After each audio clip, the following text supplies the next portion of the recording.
ಎಲ್ರಿಗೂ ನಮಸ್ಕಾರ. ಎಲ್ಲರೂ ಹೇಗಿದ್ದೀರಾ? ಎಲ್ಲರೂ ಚೆನ್ನಾಗಿದ್ದೀರಾ ಅಂತ ಭಾವಿಸ್ತೀನಿ. ನಾನು ಇವತ್ತು ನಮ್ಮಮ್ಮ ಮಾಡ್ತಾ ಇದ್ದಂತಹ ಹುಣಸೆ ಹಣ್ಣಿನ ಚಿತ್ರಾನ್ನ ಮಾಡ್ತಾ ಇದ್ದೀನಿ. ಹುಣಸೆ ಹಣ್ಣಿನ ಗೊಜ್ಜು ಅಂತಲೂ ಅನ್ಬೋದು, ಹುಣಸೆ ಹಣ್ಣಿನ ಚಿತ್ರಾನ್ನ ಅಂತಲೂ ಅನ್ಬೋದು.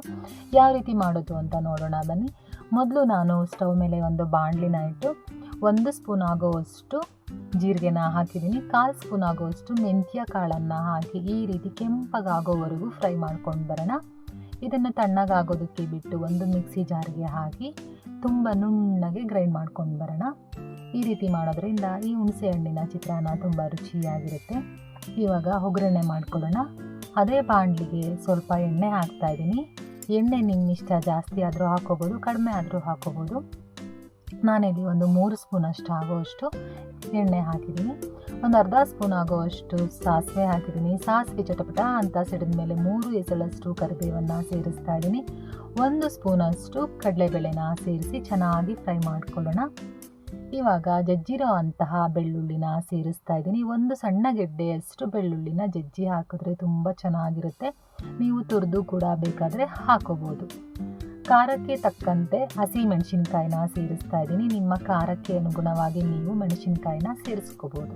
1 ಮೀಡಿಯಮ್ ಸೈಜ್ ಈರುಳ್ಳಿನ ಈ ರೀತಿ ಸಣ್ಣಕ್ಕೆ ಉದ್ದಕ್ಕೆ ಹೆಚ್ಚಿ ಹಾಕಿದ್ದೀನಿ. ಅರ್ಧ ಸ್ಪೂನಷ್ಟು ಅರಿಶಿಣ ಸೇರಿಸ್ತಾ ಇದ್ದೀನಿ. ನಾವು ಮೊದಲೇ ಪುಡಿ ಮಾಡಿಟ್ಟಂತಹ ಜೀರಿಗೆ ಮತ್ತು ಮೆಂತ್ಯ ಕಾಳಿನ ಪುಡಿನ ಸೇರಿಸ್ತಾ ಇದ್ದೀನಿ. ಇದನ್ನು ಸೇರಿಸಿ ಸ್ವಲ್ಪ ಚೆನ್ನಾಗಿ ಬಾಡಿಸ್ಕೊಳ್ಳೋಣ.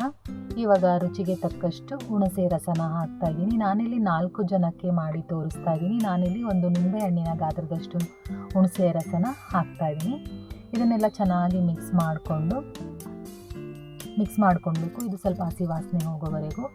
ಇವಾಗ ಸ್ವಲ್ಪನೇ ಬೆಲ್ಲ ಹಾಕ್ತಾ ಇದ್ದೀನಿ. ಒಂದು ಅರ್ಧ ಸ್ಪೂನಷ್ಟು ಬೆಲ್ಲ, ರುಚಿಗೆ ತಕ್ಕಷ್ಟು ಉಪ್ಪನ್ನು ಸೇರಿಸಿ ಸ್ವಲ್ಪ ಚೆನ್ನಾಗಿ ಮಿಕ್ಸ್ ಮಾಡ್ಕೊಬೇಕು. ಇದನ್ನು ನಾವು ಒಂದು 3-4 ನಿಮಿಷನಾದರೂ ಬೇಯಿಸ್ಕೋಬೇಕು. ಈ ರೀತಿ ಮಾಡ್ಕೊಳ್ಳೋದ್ರಿಂದ ತುಂಬ ಚೆನ್ನಾಗಿರುತ್ತೆ. ಸ್ವಲ್ಪ ಎಣ್ಣೆ ಬಿಡೋವರೆಗೂ ಸ್ವಲ್ಪ ಬೇಯಿಸ್ಕೊಂಡ್ರೆ ಚೆನ್ನಾಗಿರುತ್ತೆ ಫ್ರೆಂಡ್ಸ್. ನೀವು ಟ್ರೈ ಮಾಡಿಲ್ಲ ಅಂದರೆ ಈ ಹುಣಸೆ ಹಣ್ಣಿನ ಚಿತ್ರಾನ್ನ ಮಿಸ್ ಮಾಡ್ಕೊಳ್ಳೋಕ್ಕೆ ಹೋಗಬೇಡಿ. ಇವತ್ತೇ ಟ್ರೈ ಮಾಡಿ. ಇನ್ನು ಯಾರ್ಯಾರು ನನ್ನ ಚಾನಲ್ಗೆ ಸಬ್ಸ್ಕ್ರೈಬ್ ಆಗಿಲ್ವಾ, ನನಗೆ ಸಪೋರ್ಟ್ ಮಾಡಿ ಅಂತ ಕೇಳ್ತಾ ಇವಾಗ ನಾನು ಸಣ್ಣಗೆ ಹೆಚ್ಚಿರೋ ಅಂತಹ ಕೊತ್ತಂಬರಿ ಸೊಪ್ಪನ್ನು ಸೇರಿಸ್ತಾ ಇದ್ದೀನಿ.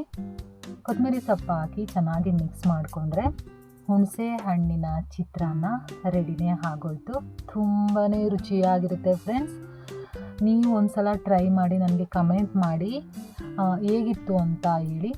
ಇದನ್ನು ಎಷ್ಟು ಬೇಕೋ ಅಷ್ಟನ್ನು ಇಟ್ಕೊಂಡು ಒಂದು ಬೌಲ್ಗೆ ಎತ್ತಿಟ್ಕೊತಾ ಇದ್ದೀನಿ. ಇದು ನಮ್ಮ ಮನೆಗೆ ಎಲ್ಲರಿಗೂ ಫೇವ್ರೇಟ್ ಹುಣಸೆ ಹಣ್ಣಿನ ಚಿತ್ರಾನ್ನ ಅಂತಲೇ ಹೇಳ್ಬೋದು. ಇದನ್ನು 1 ತಿಂಗಳಾದರೂ ನೀವು ಸ್ಟೋರ್ ಮಾಡಿ ಇಟ್ಕೋಬೋದು ಫ್ರಿಡ್ಜಲ್ಲಿ. ತುಂಬಾ ಚೆನ್ನಾಗಿರುತ್ತೆ, ಹಾಳಾಗಲ್ಲ.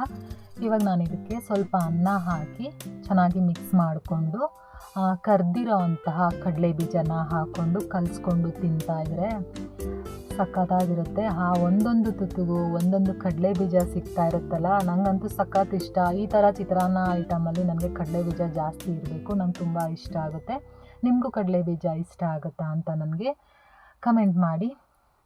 ನಿಮಗೆ ಈ ರೆಸಿಪಿ ಇಷ್ಟ ಆಗಿದೆ ಅಂತ ತಿಳ್ಕೊತೀನಿ. ಈ ಸಿಂಪಲ್ ರೆಸಿಪಿ ನಿಮ್ಗೆ ಇಷ್ಟ ಆಗಿರುತ್ತೆ ಅಂತ ನಾನು ತಿಳ್ಕೊತೀನಿ. ಇಷ್ಟ ಆಗಿದ್ರೆ ಒಂದೇ ಒಂದು ಲೈಕ್ ಮಾಡಿ, ಕಮೆಂಟ್ ಮಾಡಿ, ನಿಮ್ಮ ಫ್ಯಾಮಿಲಿ ಫ್ರೆಂಡ್ಸ್ ಜೊತೆ ಶೇರ್ ಮಾಡಿ. ಮತ್ತೆ ಸಿಗ್ತೀನಿ. ನಮಸ್ಕಾರ.